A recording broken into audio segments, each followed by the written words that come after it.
Clear हो गया कि हमारे पास एक ऐसा प्रोडक्ट बनेगा इसको हम बोलते हैं क्लोरोबेंजीन, जो कि हैलोजिनेशन ऑन बेंजीन रिंग में आएगा।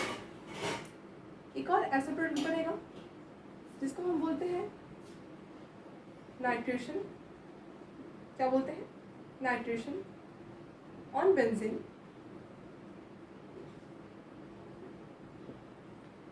ठीक है। एक और हमारे पास प्रोडक्ट बनेंगे जो कि Cl के अंदर NO2 को ऐड करने के टाइम आएगा और वो कुछ ऐसे बनेगा।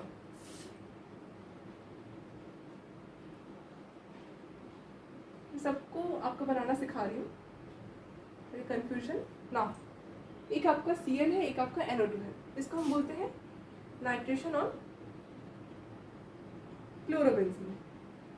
अब आपको लग रहा होगा कि मैडम इतना पढ़ने की क्या जरूरत है, छोटी छोटी चीजें काम आएंगी। देखो, इन सब छोटी छोटी चीजें से हमको अब क्लियर होगा कि क्यों ये तीनों अलग है। देखो, ये जो आपका क्लोरोबेंजीन है, ये क्लोरोबेंजीन आपको कैसे काम करता है बताए? इलेक्ट्रॉन, या हमें बताना चाहिए डीएक्टिवेटिंग नेचर ऑफ क्लोरीन, या फिर मुझे ऐसे बताना चाहिए weekly deactivating nature of chlorine. But आपको बाद में समझ में आएगा क्यों मैंने बट लिखा। रिजल्ट्स इन ऑर्थो पैरा, ये डिफरेंस आपको बहुत इंपॉर्टेंट है लिखना। Ortho para directing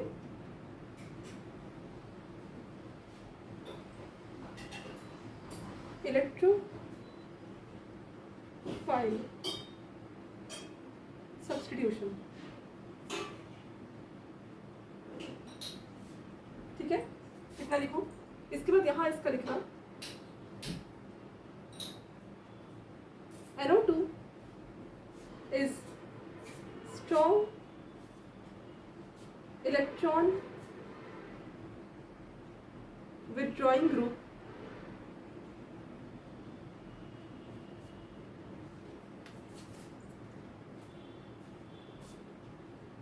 results in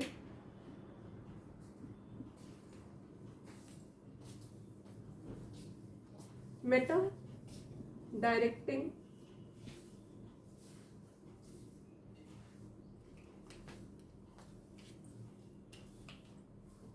electrophilic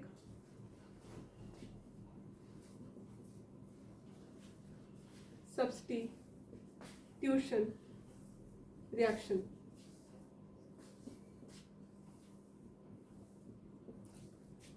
इसमें क्या है?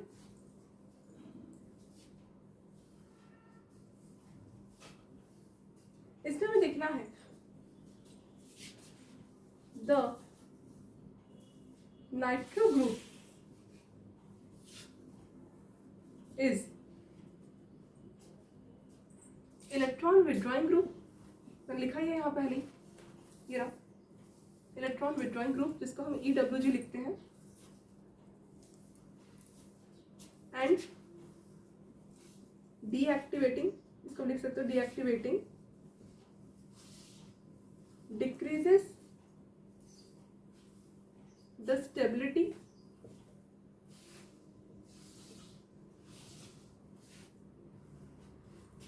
if in case of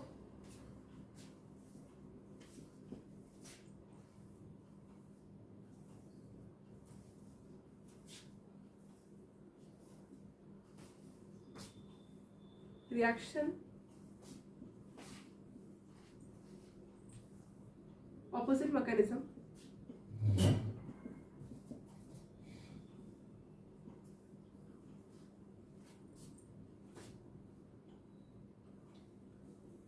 but due to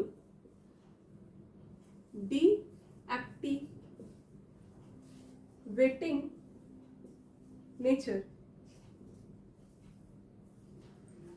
it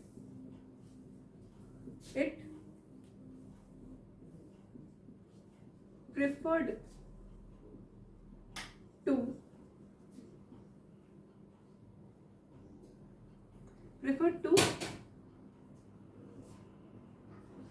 attached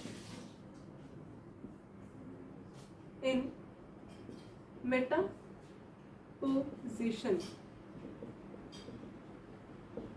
यहाँ क्लोरीन को नहीं देखना, यहाँ NO2 को देखना है, ठीक है। यहाँ पर क्लोरीन कौन सा इफेक्ट शो करता है, -I और +M। यहाँ NO2 -I और -M दोनों इफेक्ट शो करता है। तो NO2 को पहले देखना है। अब देखो क्लोरीन और NO2 दोनों एक साथ है ना, दोनों ही फंक्शनल ग्रुप है, पर हम NO2 को क्यों देख रहे हैं, -I -M दोनों इफेक्ट की वजह से देख रहे हैं। इतना ध्यान होना चाहिए आपको। यहाँ तक क्लियर हो गया। क्लोरोबेंजीन कैसे बनता है, नाइट्रोबेंजीन कैसे बनता है मैं आपको बताऊंगी, और क्लोरो मतलब हेलोजिनेशन मतलब nitration on benzene ring, hello benzene, वो कैसे बनता है वो आपको क्लियर हो गया। अब हमको ये देखना है कि एक और क्या होता है, एक और होता है ना, इसमें मैं एक और लिखा बोल रही, एक और होता है, ये रहा, ये सबसे इम्पोर्टेंट है OH। इसमें लिखो the OH is electron donating group, hence it stabilizes the reaction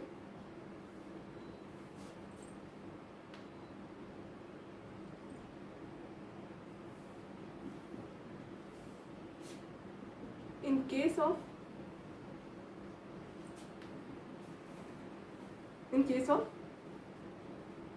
resonance,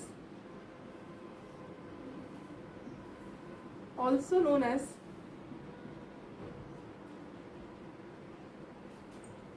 activating group,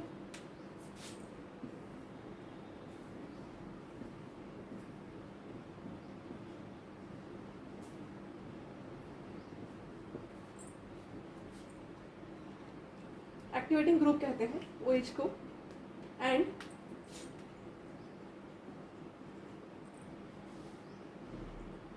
the substitution reaction और electrophilic reaction, electrophilic substitution reaction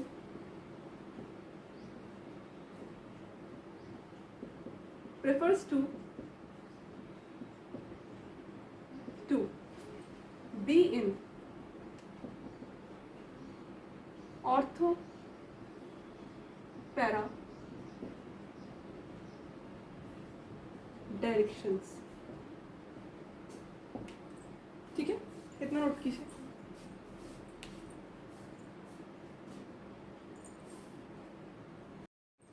इतना तो हमने बनाना सीख लिया कि कैसे फ्लोरोबेंजीन बनता है, कैसे नाइट्रेशन ऑन बेंजीन रिंग होता है, नाइट्रोबेंजीन बनता है, कैसे हमारे पास नाइट्रेशन और फ्लोरोबेंजीन होता है, और कैसे हमारे पास फिनॉल बनता है।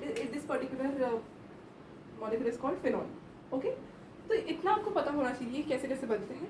अब हमको क्या समझना है कि कैसे हमारे पास ये जो इतने सारे ग्रुप्स है इसका इफेक्ट पड़ता है ऑन अवर रिएक्शंस। देखो, जब हमारे पास क्लोरोबेंजीन होता है, मतलब क्लोरोबेंजीन के ऊपर जब कोई रिएक्शन करवाई जाती है इलेक्ट्रोफिलिक, तब क्या होता है, क्लोरीन एक डीएक्टिवेटिंग ग्रुप है, ठीक है। डीएक्टिवेटिंग मतलब इसमें जो इलेक्ट्रॉन देने की क्षमता है वो इतनी अच्छी नहीं है, मतलब जो हैलोजेंस ग्रुप होते हैं, it is one of the exception case, इसमें क्या होता है -I effect is greater than +M effect.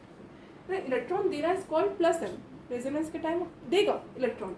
तो क्लोरीन एक अच्छा इलेक्ट्रॉन डोनेटिंग ग्रुप नहीं होगा in case of halogen, it's halogen nature, सब नहीं, पर हाँ क्लोरीन के केस में ये एक अच्छा इलेक्ट्रॉन डोनेटिंग ग्रुप नहीं कहलाता। डीएक्टिवेटिंग होगा, पर इतना भी डीएक्टिवेटिंग नहीं होगा कि बहुत खतरनाक कुछ हो। पर हाँ, अगर मैं आपको ऐसे पूछूं कि बेंजीन और क्लोरीन में अच्छा रिएक्टिव कौन है क्लोरोबेंजीन में, तो आप लोग क्या आंसर दोगे, benzene is more reactive than chlorobenzene. Reason यही है कि वीकली डीएक्टिवेटिंग होता है ये, और वीकली डीएक्टिवेटिंग होता है तो बहुत बुक्स में ऐसा लिखा है। इवन यही रीजन है कि डीएक्टिवेटिंग जो ग्रुप्स होते हैं जो इलेक्ट्रॉन को ले लेते हैं, -I मतलब इंडक्टिव इफेक्ट ना, इंडक्टिव इफेक्ट जब होता है लेने का, नेगेटिविटी होता है ना डिफरेंस, तभी तो इलेक्ट्रॉन उसकी तरफ ज़्यादा फ्लो करते हैं। तो हमें पता है कि ये एक परमानेंट इफेक्ट है, पर स्टिल हमको ये समझ आना चाहिए कि इंडक्टिव इफेक्ट ज़्यादा होने की वजह से इसमें इलेक्ट्रॉन लेने की क्षमता है।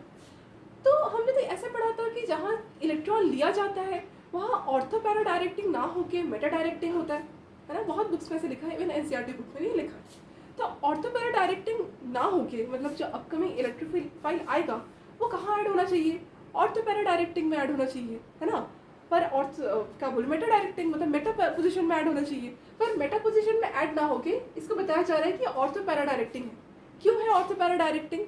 क्योंकि जब हम इसमें कोई इलेक्ट्रोफाइल ऐड करते हैं, जब हम इस पोजीशन में इलेक्ट्रोफाइल ऐड करते हैं तब क्या होता है कि माइनस आई इफेक्ट शो करने की वजह से इसमें स्टेबिलिटी इतनी अच्छी नहीं आ पाती। ओके, तो इसीलिए इसमें क्या होगा कि जब हम एक डीएक्टिवेटिंग ग्रुप में जहाँ मेटा पोजीशन में ऐड होना चाहिए वो मेटा पोजीशन में ऐड ना होके ऑर्थो और पैरा पोजीशन में ऐड होना ज़्यादा प्रेफरेंस होता है। ठीक है, तो यही रीज़न होता है कि आपका जो ऑर्थो पैरा डायरेक्टिंग होता है डीएक्टिवेटिंग में होता है, ये थोड़ा सा आपको डिफरेंस समझ आना चाहिए। ओके, नेक्स्ट है हमारे पास नाइट्रेशन ऑन बेंजीन।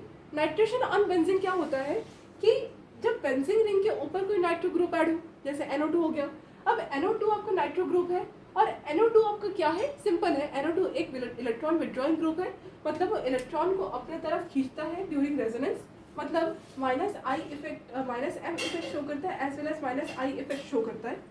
तो इसमें माइनस एम इफेक्ट ही ज़्यादा प्रेफरेंस कहलाता है और साथ साथ इलेक्ट्रॉन विड्रॉइंग नेचर होने के कारण नाइट्रो ग्रुप क्या करता है, जो भी अपकमिंग इलेक्ट्रोफाइल है उसको मेटा पोजीशन में स्टेबल रखने में मदद करता है। ओके, तो ऐसा नहीं है कि ऑर्थो पैरा पोजीशन में प्रोडक्ट नहीं बनेंगे, पर मेजॉरिटी होगी किसकी, मेटा पोजीशन में, when electron withdrawing group is present on benzene ring. Okay, so it is one of the type of group which helps us to increase stability when the upcoming electrophile is being substituted on the meta position of the benzene ring. I hope it is clear, ये लिखा भी हुआ है। Okay, next है हमारे पास nitration on chlorobenzene, जिसका ये वाला आपको कुछ स्ट्रक्चर देखने को मिलेगा, इसका IPSC नेम वगैरह आप कर सकते हो, मैं इसके लिए अलग वीडियो बनाऊंगी। तो इसको हम नाइट्रेशन ऑन क्लोरोबेंजीन बोलते हैं, जहाँ पर क्लोरोबेंजीन के ऊपर नाइट्रो ग्रुप का एडिशन हुआ है। ओके, और हमारे पास रिजल्ट आया है कुछ ऐसा। अब इसकी मदद कहाँ लगती है, यहाँ हम मदद लेते हैं नाइट्रो ग्रुप की, जो नाइट्रो ग्रुप आपको मदद करेगा, कौन से पोजीशन में नाइट्रो ग्रुप होगा ये देखना है, तभी जाके आप क्या करोगे, अपने इलेक्ट्रोफाइल को ऐड करोगे। ओके, सॉरी, न्यूक्लियोफाइल को ऐड करोगे। न्यूक्लियोफाइल, हाँ यहाँ लिखना भूल गई मैं कि इट हेल्प्स इन न्यूक्लियोफिलिक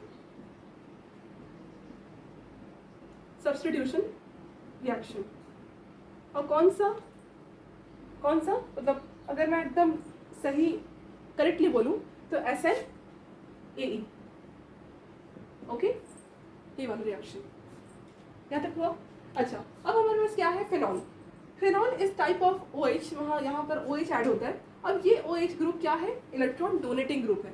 तो ये इलेक्ट्रॉन डोनेटिंग ग्रुप आप समझोगे कि इलेक्ट्रॉन डोनेटिंग ग्रुप है, और इलेक्ट्रॉन डोनेटिंग ग्रुप में जब कोई इलेक्ट्रोफाइल ऐड होते हैं, इसमें इलेक्ट्रोफिलिक रिएक्शंस होती है, और इसमें आपको ऐसे वाले मॉलिक्यूल्स में जहाँ पर -I और -I+M जैसे इफेक्ट वाले मॉलिक्यूल दिखे, यहाँ पर आपको ज़्यादातर सब्स्टिट्यूशन रिएक्शंस होती है। कौन सी substitution, nucleophilic substitution reaction, also known as SNAR। तो यहाँ पर जो फेनॉल है, फेनॉल का OH में लोन पेयर होने की वजह से, डायरेक्टली अटैच्ड लोन पेयर होने की वजह से ये +M इफेक्ट शो करता है, +M इफेक्ट शो करता है, -I इफेक्ट शो करता है। पर खासियत ये है कि OH is not a halogen group, chlorine fluorine bromine वाला ग्रुप नहीं है, इसीलिए इसका जो +M इफेक्ट है वो ज़्यादा इंपॉर्टेंट है देन -I इफेक्ट। ओके, तो +M ज़्यादा अच्छा रहता है, इसीलिए क्या होता है कि जब आपका इलेक्ट्रोफाइल ऐड, मतलब इसमें इलेक्ट्रोफाइल आएगा, अपकमिंग इलेक्ट्रोफाइल, तो वो कहाँ ऐड होना चाहेगा, कहाँ पर चिपकना चाहेगा, मतलब अटैच होना चाहेगा, इन ऑर्थो या पैरा पोजिशन में। मेटा भी प्रोडक्ट बनेगा, पर ortho para position is major then meta product. I hope it is clear, इतना आपने नोट डाउन किया। अब हम देखते हैं कि कैसे दो ग्रुप का आपको दिखाऊंगी। पहले मैं नाइट्रेशन दिखा देती हूँ। नाइट्रेशन दिखाने के बाद NO2 और OH दोनों का पोजीशन का एक रेजोनेंस स्ट्रक्चर देखते हैं कि स्टेबिलिटी कैसे बढ़ती है। Okay, so let's move forward.